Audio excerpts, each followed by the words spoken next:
has to be edited to be nice. Yeah, so if Jeremy saves the audio edit, then we'll convince Todd to use that.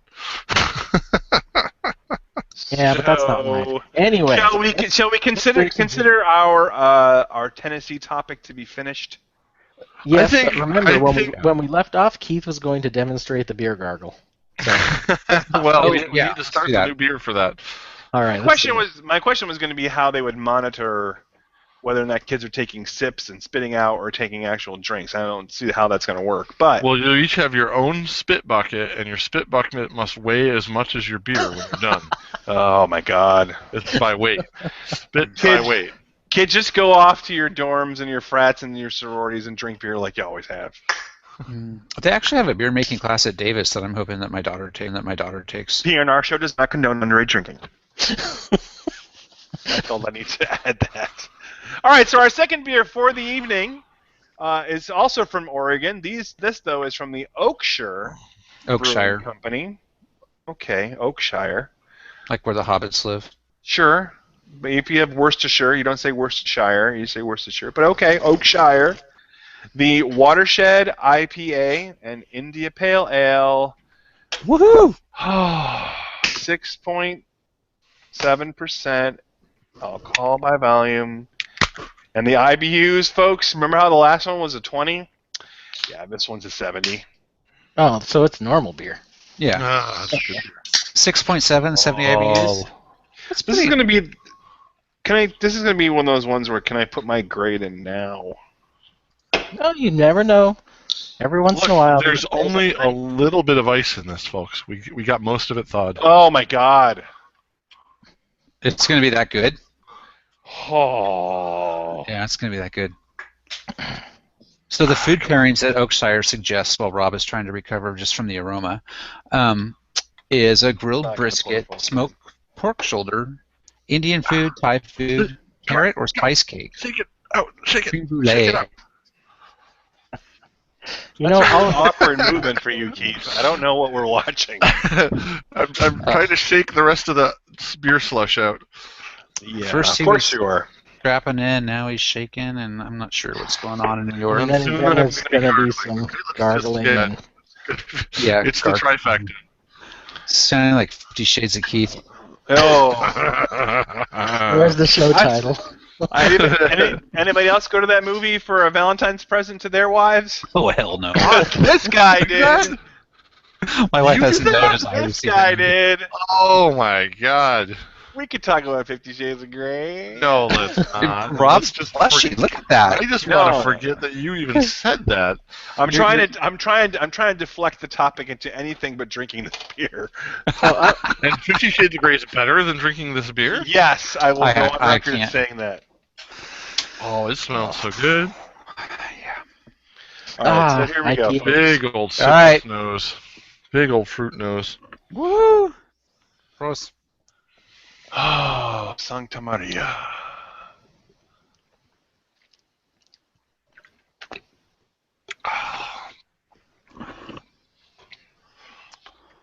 Wow. Take off my wig for that one. Yeah. It doesn't hit you over the head like a lot of IPAs do.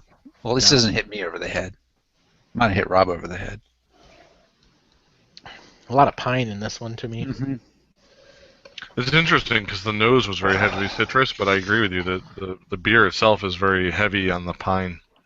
Yeah. Yeah, they don't say what kind of hops they're using on this one.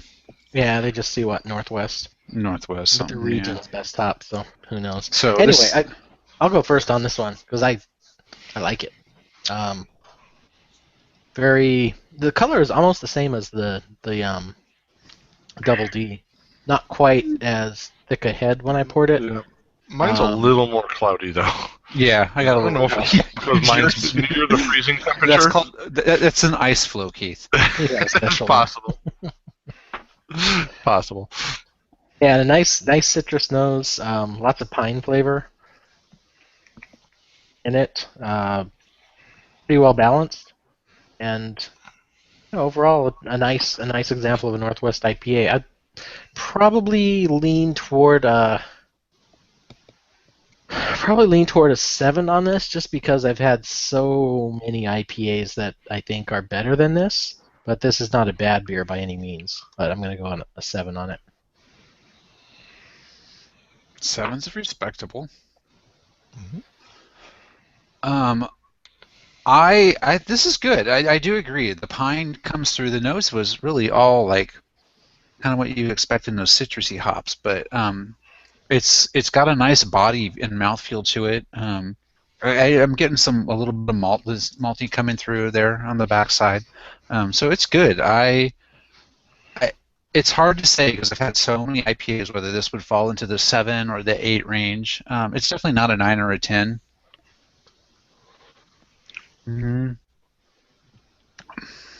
I'll probably push it to an 8.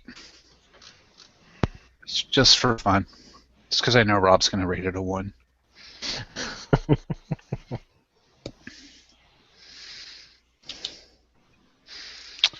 Keith? All right. I'm going to save Rob's for last. Have you thought enough? Yeah, well, the interesting thing is there is chunks of ice in this still, actually. You can kind of see them right there. But it did come out of the can, which I was very pleased about. I really had 50-50 doubts on that one. I like that it's really good at this temperature still. It doesn't lose anything. It didn't get extra bitter. Sometimes the cold, super colds will make bitter beers even more bitter, and sometimes you'll lose the malt, and this malt stays nice and good and well-rounded through the middle. So I kind of like that this temperature is kind of nice. It would make a nice beer slushy. Yeah, I think 7's about the perfect score for this thing. Being that we are a little IPA heavy on this show, just if for no other reason than to torture Rob. It's not as tasty as some of the others, so which I'm optimistic that Rob will give it a 2. But let me do the beer gargle before he goes, and then we'll be complete, right? Oh, hang on. We'll pay money if that bubbles out of his mouth. Okay. Exactly. Thank you. Thank you. That was for you, Rob. Thank you. All right. That was an awfully Since full mouthful. Oakshire is giving 1% to watersheds for this beer, I guess Rob's giving his money to some kind of watershed. Yeah, I'd rather give 100%. You should pour this into the watershed. This beer makes a fine beer. This beer makes me want to move to Tennessee and take a beer making class so I can spit this out. Everything that the first beer got right, this beer gets incredibly wrong. What was great about the first beer was that it was able to blend hops into the rest of the beer and make an all-around flavor that was pleasing to a beer drinker like myself. This thing puts the hops right in your freaking face and will not relent. It is. Yeah, it is. Thank you, George Takei. It's horrible. I will say though, it's not Pliny the Elder horrible, but it's darn close. Yes. I don't need your sound effects. You don't play them during yours, so don't play them during mine. It's really bad. It's just the upfrontness of the beer does not work for me. I will. Keith had me right on the money. I'm going to give this a 2. It's just not good. Not good at all. Well, that's good. You gave the last week. I rated it 100% better than Pliny. How's that? And 100% better than the Descender IPA, which you gave a 1 to. I did prefer the Descender. Yeah, I did too. I'm going to change mine to a 7 because I gave Descender an 8. So the Descender is definitely a better beer, and I would choose that over this. Oakshire's coming down while we speak. While we speak, it is. It is. And so it's a 5.75. Yeah, I will be changing this 1% to an 89 or 91% in about 20 minutes as it goes to the Texas aquifer. Hey, very shortly. I got a new badge on Untapped. They must have some new badges out I didn't hear about. Called Hopped Up. It's for IBUs 65 or higher. Oh, Oh, cool. yeah. Yeah, so, Cool. yeah, So yeah, where are we at? A little inside baseball. Where are we at time-wise? Do you think? we are at about 30 minutes. All right. About Okay. plus or minus 7.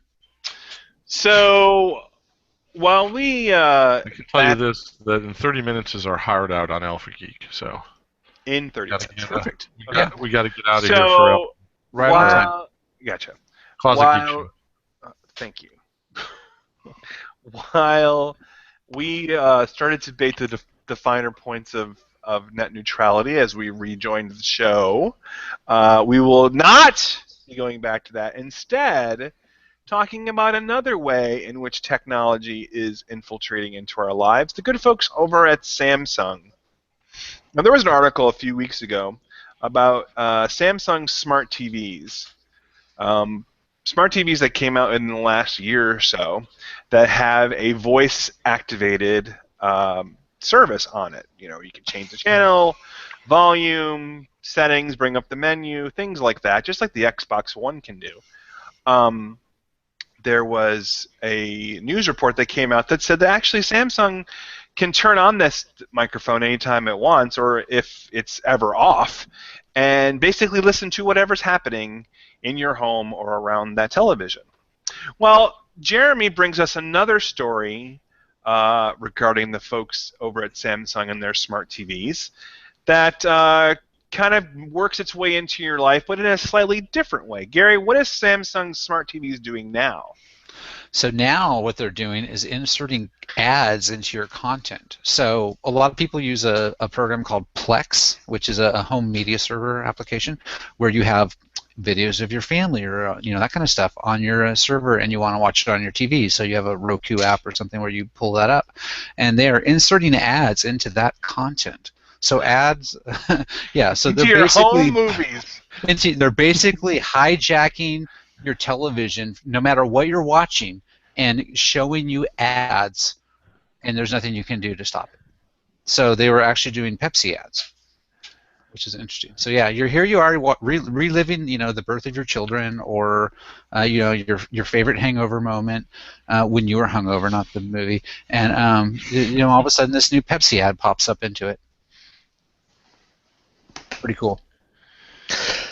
Yeah, of course, they do have in their privacy policy, it's all stated. If you ever read the fine print in the article which everybody does. Gary linked us, it says when you use a Samsung device that includes ads provided by AdHub receives certain information about your device and talks about MAC address, IP address, operating system. In addition, the first time you visit a service that displays ads by AdHub will assign your device a random ID number, which will be sent back to AdHub each time your device gets a new ad. When AdHub displays an ad to you, AdHub logs the fact that your device received that ad as well as the web page. Now, I don't know. For me, I could see this backfiring on Samsung and their advertisers in such a way that people will say, I don't know if it will happen or not, but I could see it happening. I will not buy any product that comes up on my personal... If you put an ad up for Pepsi during my home movies, I'm not buying Pepsi. Yeah, that's just wrong. It wasn't doing it during like normal television. It was when you were using their smart apps, right? Yeah. Yeah, it's when you were streaming from your content to their TV. Yeah.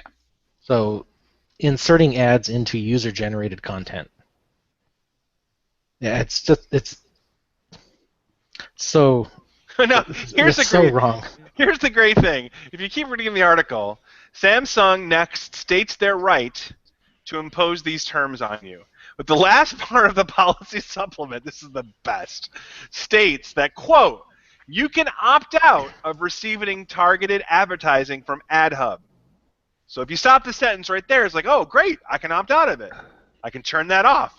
But the sentence goes on. But notes that if you do, quote, you will continue to see ads, but they may be less relevant to you because they will not be based on your interests. So you've got two choices. You get commercials that for stuff that you may like, or if you're someone who never drinks coffee, you may see Folgers ads every now and then.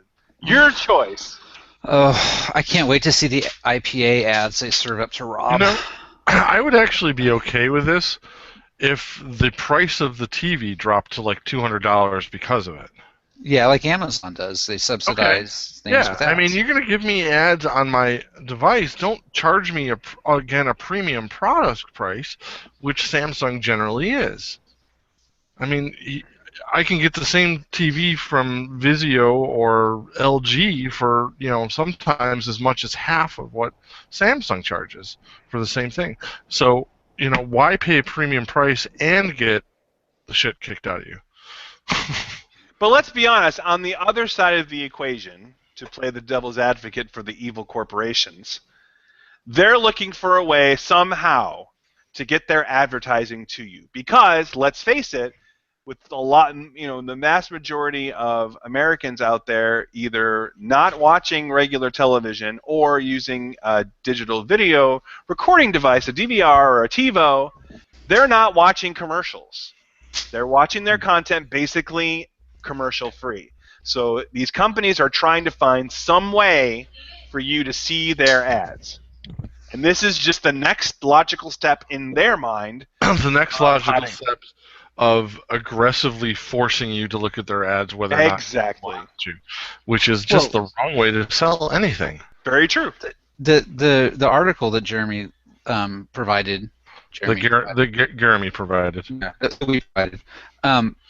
It does bring up a good point in that Samsung and this ad company, whoever those crooks are, they're monetizing content that they have no right to monetize. Right. So when and that's Pepsi why I say if there's a subsidy involved, then okay. Yeah, if there's a subsidy, but the thing is,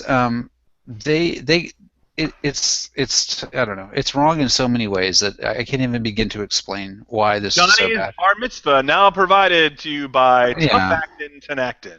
Exactly. I mean that's the thing is they're now basically stealing your content and selling it back to you. Yeah, it's wrong. So and I have two Samsung TVs. I have one in my living room and in our bedroom, and they're not they don't have we don't use their smart app features on them because Samsung's they're just not that great. It's better to have a Roku. If you go to samsung.com/alwaysbreaking, you can listen to Gary's conversation live. Yeah, that's true. It'll be something about onions and the smell of them in his house. Maybe I should move that TV out of my bedroom. Oh, hey! I'm totally monetizing that. No. Now I know how they're monetizing it. Exactly. It's going to show up on 4chan. I don't see this ending. Unfortunately, these companies are looking for any way they can to monetize. So eventually, either enough people will get sick of it so that they have to do something else, or you will just become so desensitized to it that you won't notice it.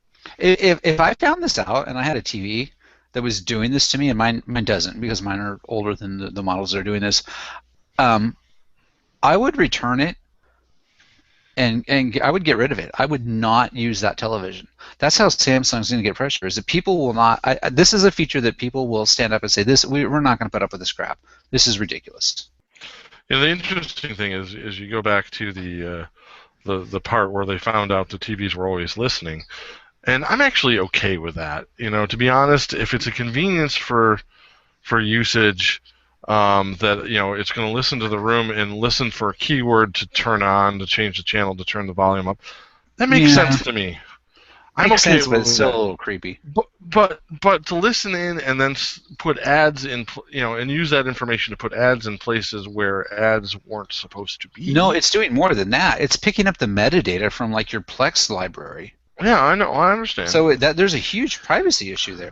Well, can we address the elephant in the room, and that is you are being listened to and watched in more ways than you know. This is just one you found out about. Right, exactly. Well, that's what I'm saying. Your Android devices, Your Android devices listen for you to say, "Okay, Google now." Your iPhone 6 and 6 Plus, if they're plugged in, listen for you to say Siri's name.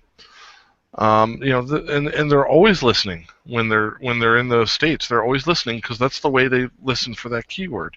And since a lot of them aren't doing the processing on the phone chip or on the device itself, they're sending it off.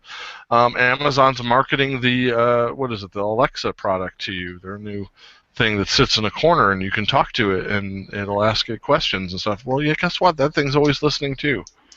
Now here's my question: Can they marry these AdHubs apps to this open mic thing on their Samsungs? And when you happen to mention, boy, I really would love some Lay's potato chips, happen to say that in the room, well, guess what? All of a sudden, commercial pops up on your TV while you're watching Johnny's High School Musical. Well, the better than that would be rather than I'd really like some potato chips. Lay's would sponsor free drone delivery from Amazon that shows up in 15 minutes with a bag of Lay's. You know what would be awesome? That's coming. That's coming. I'd be down with. The hell with looking at the commercial. I'll just send me the damn product and I'll pay for it. Bill me. You know what would be awesome is to develop, pick a YouTube channel or set up a YouTube channel that is all commercials, because they have commercials on YouTube you can watch. Sure.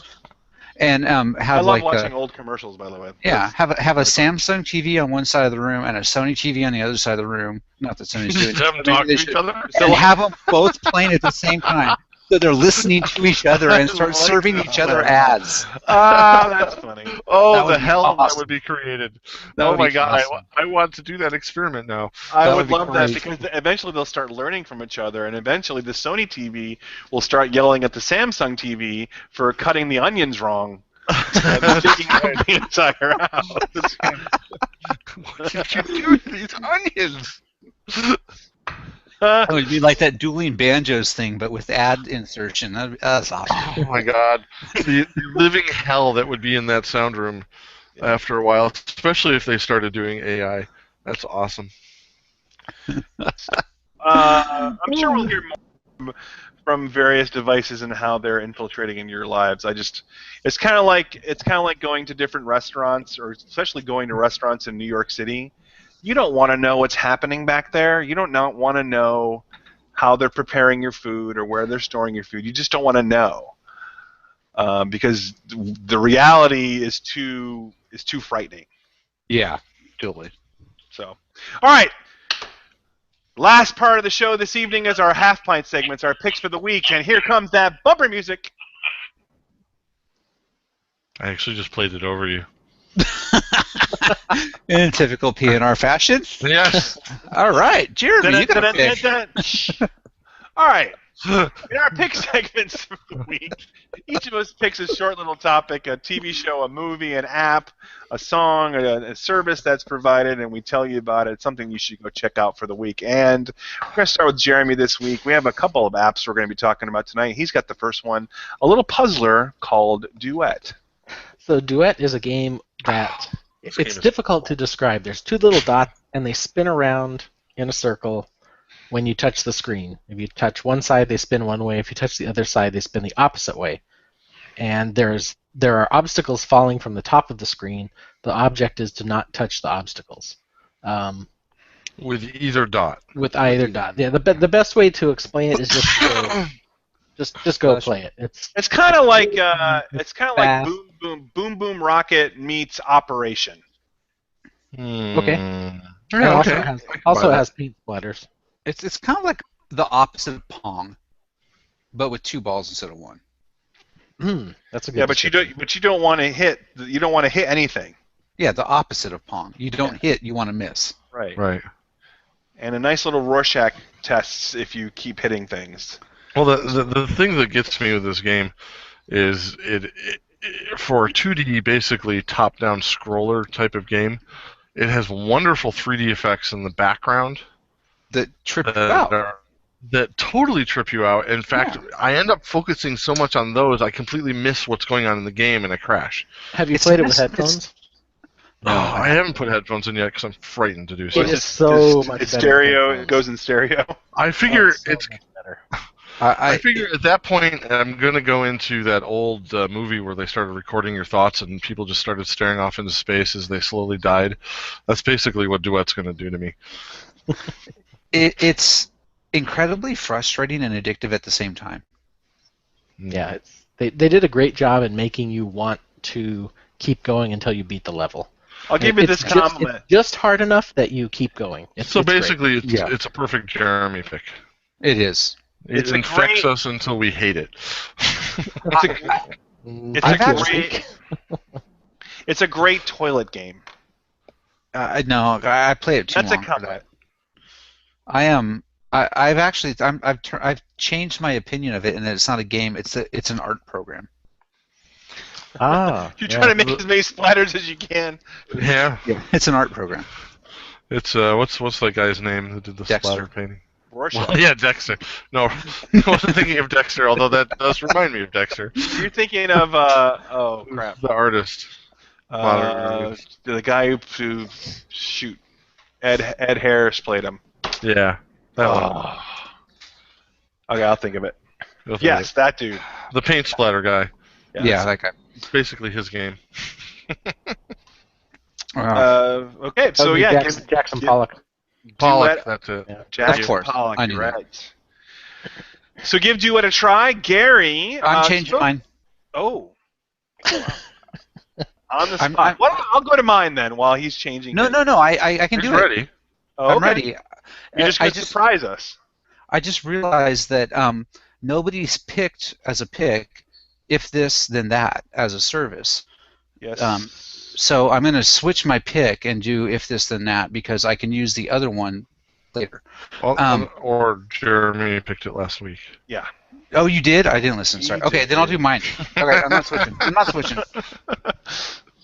If by nobody you mean Jeremy, then yes, that's right. Nobody you left. I am the nobody. If this then that as your pick? Yeah, he did. We Oh, did good. talk Then I have about the it. perfect follow-up pick. Okay. Follow-up pick. So if this then that released an app called Do Camera. Mm-hmm.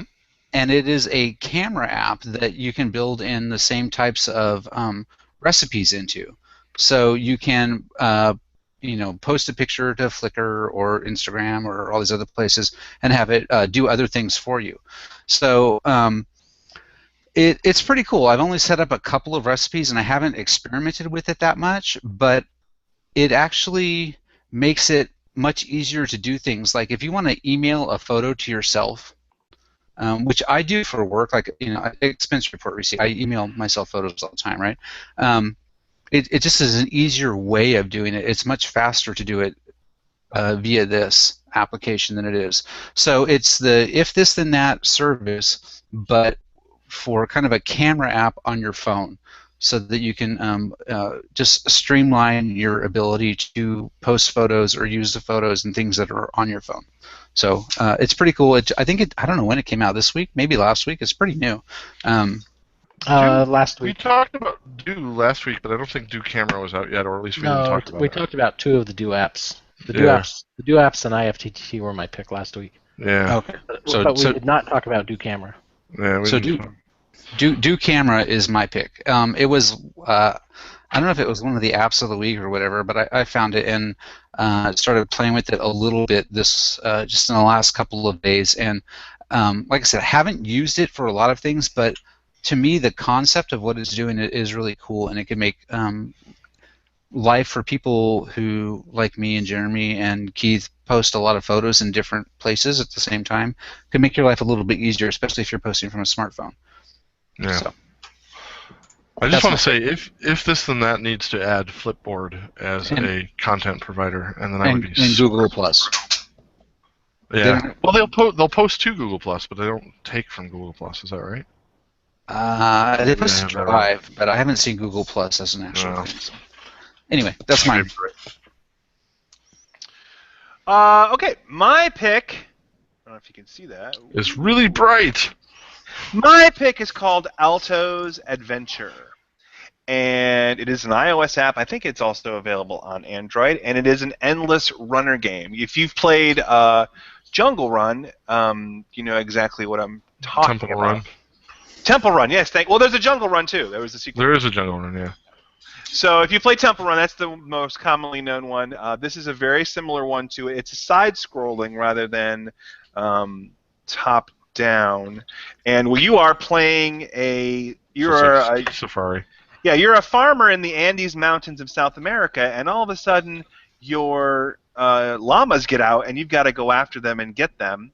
And you chase them down the hill. You can jump, do turns, pick up your llamas, jump over chasms. You're trying to collect coins and magnets and floaters. You jump up on streamers that are hung from the towns and glide along and pull flags. It's just an endless runner. There's no end to the game. There's different levels. There's different tasks that you have to complete to level up. And it's only $1.99, but it's beautiful. The atmosphere is very, very, very, very evocative and very, very cool. So give Alto's Adventure a try. It's rated very high, both on Wired and CNET. CNET gave it 4.5 out of 5 stars. So take a look. It seems like the natural successor to Ski Safari, which was my favorite side-scrolling runner I've performed before. I love that game. I still play that game a lot. Yeah. The only problem is that I'm so good at it now that I used to be able to pick it up and use it on the toilet. Now I pick it up, and it's a good 20 minutes before I'm done. So, like you said, you use it on the toilet. Yeah. Wow. I'm normally quicker than that, so that's a problem. Watch out for hemorrhoids there. Yeah. All right. Last but not least, our friend Keith, he never puts up his picks. It's a surprise pick, although I did preview it to the chat room over the weekend. I'm making a pick of something I won. Ooh, okay. Which is really fun. Big company winter party for the company I work for happened on Sunday, called Winterfest, and they have all the employees there, and it's a huge, big brunch buffet, and there's sledding and snowmobile rides and all kinds of outdoor stuff. Please tell me you went sledding.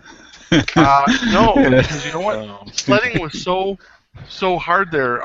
It's I don't know if you've ever been there, Rob.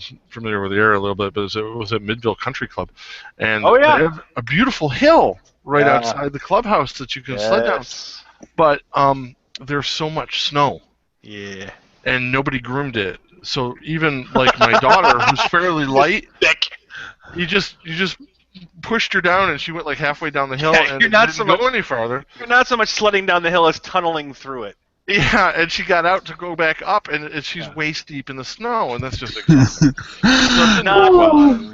Jeremy, is winter stuff funny? There was broom ball and some other things, but they also have giveaways where they give away a smart TV, a Samsung smart TV actually, and several other runner-up prizes. And I won one of the runner-up prizes, which was the Sonos Play 1 speaker. Now, Sonos is long known as this connected speaker system that's been around forever, but within the last couple of years, they started introducing the Play series of speakers, which are a little simpler, a little cheaper, more affordable, and a little more affordable, and but still has that great, really great Sonos sound and dead simple connectivity. And I took this home, and Cindy and Belle went back outside to do some stuff because they didn't get to sled. Charlie was taking a nap, and inside of 20 minutes I had this thing set up and the app on my phone, and it was playing music. And the interesting thing was I was at the same time I was playing music on my surround sound system in the living room, and we have an open floor plan, so the living room and the kitchen kind of blend together into one big kind of L shape. And I set this up in the kitchen, and I started playing music from Pandora on it in the kitchen. And the sound quality of this one little $200 speaker was better than my 5.1 surround sound. It was disgusting how much better it was. It's sad and disappointing at how much better it was than my 5.1 surround sound system. This is no slouch. My 5.1 system, it uses Infinity speakers, reference speakers, and some other stuff too. So it's really pretty good. But no, not compared to this. This $200 speaker blew it away. So my pick this week is check out the Sonos Play series, specifically the Play 1, which is the entry-level model. For $200, you cannot go wrong. It is better than a Bluetooth speaker. You can play music, internet-connected radio stations to it. and just walk away. You don't have to leave your phone doing that. You can use your phone for other things. But it'll also stream the stuff on your phone. It's a brilliant system, really well designed, and the sound quality is freaking absurd. Cool. Very cool. Awesome. So that's going to wrap up our picks for the show. And for next week, we're going to be doing a beer called Cedar Plankin, or Cedar Plank. No, I'm just looking at how it's spelled, Cedar Plankin. This is not SpongeBob. It is to celebrate SpongeBob. We're having Cedar Plankin. I'm just reading what's on the screen. That's a typo. Cedar Plankin. And For Gary's really been looking forward to it. Excuse me, Jeremy has really been looking forward to it. He has a couple of notes about it, so you want to pick this up for next week. Tell us a little bit about Cedar Plankin. We have been looking forward to it, like the Borg. Well, you said you could describe it, so describe it. I'm going to let the other Jeremy. Oh, God. These guys are way past their beer limit. I've had very little of the IPA, so I'm still. And I did the beer tasting at work, so. All right. So anyway, Cedar Plank for next week. Cedar Plank from Green Flash. Green Flash Cedar Plank for next week. Well, we have a few minutes still on Alpha Geek Radio. I just wanted to wrap up Just kind barely. of my odyssey with my first homebrew. As you may or may not know, I made my first beer over the last month or so. It was a gift from my mother-in-law, a very small little 1-gallon kit, and I made an American Blonde with it. Well, I tried the beers last weekend. A friend of mine came over for a game night, and he tried it with me.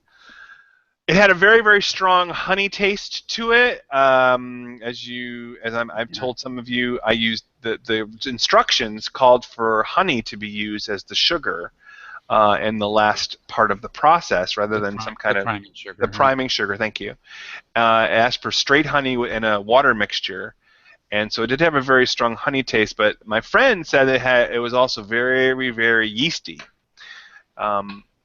I still think I'm quite limited in my beer palate, so I didn't necessarily know what he was talking about. So I still have a bottle left that I have not cracked open yet. Send it to Keith. Just one bottle? Yeah. Okay.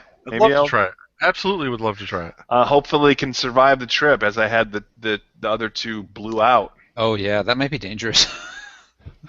I do not want this exploding in some post office warehouse somewhere and them showing up at my door.